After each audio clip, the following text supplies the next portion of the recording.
नहीं दी, 20 मिनट देरी हो गई, तब तक जो है मोबाइल इधर-उधर हो गए, तो फिर हमारी जो है जाँच का कोई मतलब नहीं रहा। उस एक इवेंट को अगर हम छोड़ दें, उसके पहले और उसके बाद तलाशी में कभी कोई प्रॉब्लम नहीं आई और ना ही आएगी। हमारा ये मानना है कि पुलिस और जेल ये दोनों ही आपस के सामंजस्य से कार्रवाई करते हैं, ना तो ऐसी अपेक्षा ऊपर कहीं भी है और ना ही जेल स्तर पे है।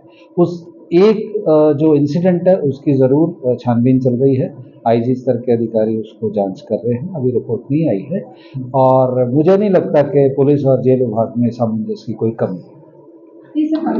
तब उन्होंने एक मीडिया में ये बयान नहीं मैडम, मैं बता रहा हूँ उस एक इवेंट को छोड़ के बताइए आप, उसके बाद भी तो तलाशी हुई है, उसके बाद बरामदगियां हुई हैं। अगर मान लीजिए ये कहीं पॉलिसी नहीं हो पाता, उस एक इवेंट को जरूर जांच चल रही है और उसमें प्राइमा फेसी कुछ सामने आया तो उसका एक्शन भी हुआ है और मुझे नहीं लगता कि कहीं भी कोई दिक्कत है। पूरे राजस्थान में कहीं कोई दिक्कत नहीं, किसी भी जेल की तलाशी में करते। इवन हम जहां खुद जाते हैं, बहुत सी जेलों में मुख्यालय से इवन मैंने खुद ने जाके हम लोकल पुलिस को कह के तलाशी करवाते हैं और किसी भी समय करवाते हैं। देखिए चैलेंजेस बहुत हैं, ठीक है। जितनी पुरानी जेल, जितनी बड़ी जेल, उतने ज़्यादा चैलेंज, उतनी ज़्यादा चुनौतियाँ। उसमें कई तरह के तथ्य जो है हमारे ध्यान में हैं। स्टाफ की कमी है, बंदी कई बार अनावश्यक रूप से ज़्यादा हो जाते हैं, ओवरक्राउडिंग हो जाती है, कई टाइम पे कोई और घटना दुर्घटना हो जाती है और उस सब के चलते वर्तमान में ज़्यादा से ज़्यादा कोशिश यही है, कोई भी तरह की निषिद्ध वस्तु, मोबाइल नहीं, कोई भी दूसरी बीड़ी जर्दा है या हीटर कॉयल है या कोई और चीज़ है, ये सारी निषिद्ध वस्तुएं हैं जेल के हिसाब से। तो कुछ भी तीखी चीज़ है, कोई नुकीली है, वेपन बन सकता है जिसका, सारी चीज़ें निषिद्ध वस्तु है और इसको करते हैं।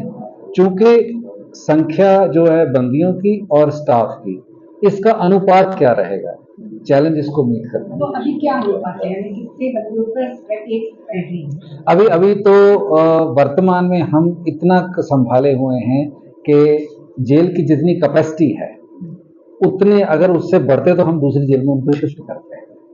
अभी हमारे वर्तमान में 800 वैकेंसी तो प्रहरियों की चल रही है और 100 ऊपर के जो रैंक्स हैं उनकी चल रही। कुल मिलाकर सर लॉरेंस आपके लिए कितनी चुनौती है? कोई चुनौती नहीं है।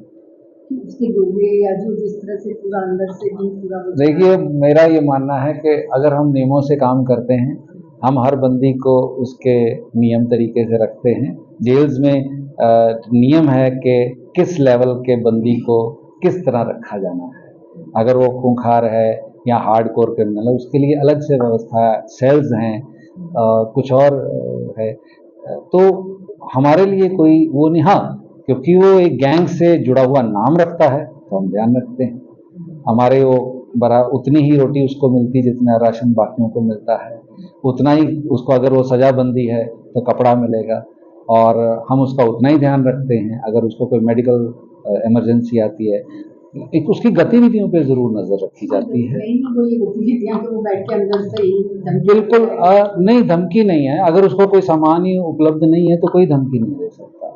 बल्कि मैं आपके माध्यम से ये भी कहूँगा, किसी भी गैंगस्टर को, टेररिस्ट को, बदमाश को जितनी आप मीडिया लीवरेज देंगे उतना उसका कद बड़ा हो जाएगा। रादर इनको जितना आम आदमी की तरह देखोगे, उसकी गतिविधियों को छोड़ के, उतना वो सामान्य गतिविधियों पे तो करेगा सर। जेल में बैठे हुए जैसे लॉरेंस के थे, जरूर हमको इन्फॉर्म करती है जब भी ऐसा कोई होता है, कोई गैंगस्टर आता है, हमको सूचना आती है और उस हिसाब से हम उसको ध्यान रखते हैं और उस हिसाब से उसको हाउसिंग किया जाता है।